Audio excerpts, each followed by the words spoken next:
Welcome to NewsOK.com. I am Jacob Unruh here with an Oklahoma City Dodgers update, or perhaps an Oklahoma City 89ers update for this week. Joined by Alex Friedman, the voice of the Dodgers. Alex, thanks for joining us. Easy to jump in. You're wearing something different today. You're wearing a blue jersey that's a throwback for the 89ers. Tell us what's going on this week. It's a good thing I'm wearing it today and not on the field tomorrow night, or else the team would really be in trouble. But, yeah, we're having a Throwback Thursday for the final home game of the season, so kind of celebrate the heritage of the Oklahoma City 89ers. And for anyone who's from Oklahoma City 25 years or older, that means a lot to them. Still have a lot of memories from those days at All Sports Stadium watching the 89ers going down Foul Ball Hill. Because of that, and really how a lot of teams have kind of adapted these retro nights, we decided to do one ourselves because of the popularity still of the 89ers. So the team will be wearing these jerseys tomorrow night. They'll have the hats as well. And the jerseys will be auctioned off during the game, so you have a chance to bid on them. It'll benefit our OKC Dodgers Baseball Foundation.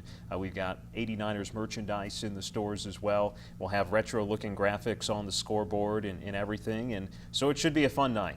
It should be a fun night, and most people probably don't realize Bill Hasselman, the manager, did play for the 89ers. So this might be kind of a cool moment for him, too, to see these come back. Yeah, he's a former 89er. We're playing New Orleans, like you said. Their trainer, Greg Harrell, who used to be our trainer when he was starting off in his career, he was the Oklahoma City 89ers trainer. So I think there are a lot of folks who again, even going back to 1998, didn't want the team to change their name to the Red Hawks, that are very happy about tomorrow night and happy to kind of jump back in the time machine and have one night a return of the 89ers. It's also fireworks night, Thirsty Thursday.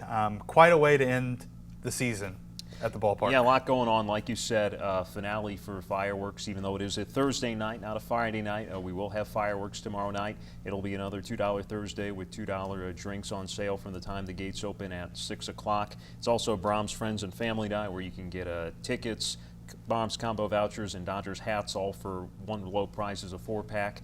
We really want to encourage people that if you have tickets for a game that was rained out earlier in the year, most recently Friday, we were going to have a big crowd on Friday, but had that game rained out. So if it was Friday or a different game that was rained out earlier this year, remember those tickets still can be exchanged for one of our last 2 home games, and we really want to make sure folks use those tickets because after Thursday they won't be good for 2018.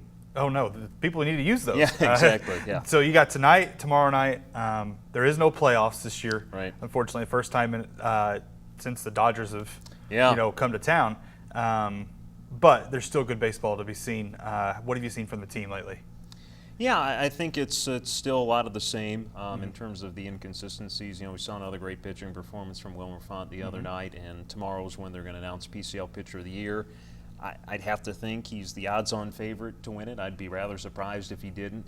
But to see guys like Rob Seguin rounding into form, he's missed virtually all of this year with injury.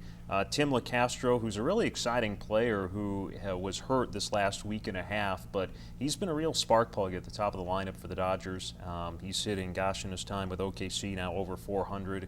Just gets on base, steals bags. He really is kind of that prototypical grinder and hustler. But yeah, he's fun to watch, especially with his speed on the bases, which the rest of the team doesn't have a whole lot of outside of him. So, some of the younger guys are getting more time. You see the guys like Edwin Rios, the Henry Ramoses getting more AAA at bats. Jock Peterson recently optioned Oklahoma City, trying to get his swing back to help the Dodgers in the playoffs. So, still a lot of talent on this team for sure.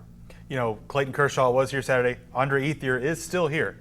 So that's another person that fans should come out and see. But speaking of Kershaw, what were your thoughts on that night? Because it was a pretty surreal, exciting, fun night around the ballpark. Yeah, it was incredible, and it was there are times where I felt myself more watching than broadcasting the game, just because you don't see a pitcher of that caliber come to Oklahoma City, and it's not like it was a 1 or 2 inning rehab stint either. He went 5 innings. He probably went, if not 100%, he was darn near close to it.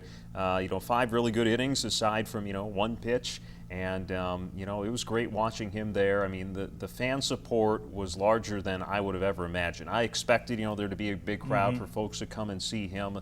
But to have over 13,000 people there, I mean, completely sold out of standing room seats. I mean, just everywhere, having people to watch Clayton Kershaw. And as I told you before we started recording, it was almost kind of weird because it was all quiet when he was pitching because people were so focused on watching him. And it was just an awesome experience. One I'm glad that really we got to experience and have the fans experience here as well. Well, what stands out to me was the bullpen before the game when he's warming up, and the hundreds and hundreds of people that were just standing around just to watch him warm up. I've never seen that anywhere at Major League games.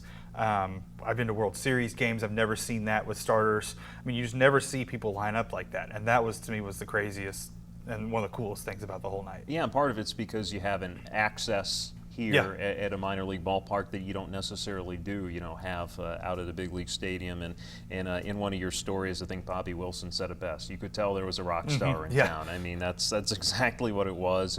And speaking of the bullpen, just watching him, I mean, he went through the exact same routine he does, whether he was pitching here or at Dodger Stadium. He was out on the field probably 40, 45 minutes before the game started, stretching, going through his routine.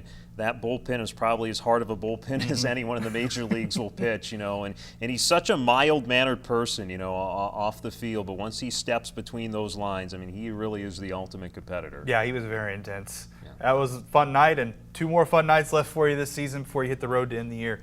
And thanks for joining us. And stick with newsok.com and get the best Dodgers coverage in the state.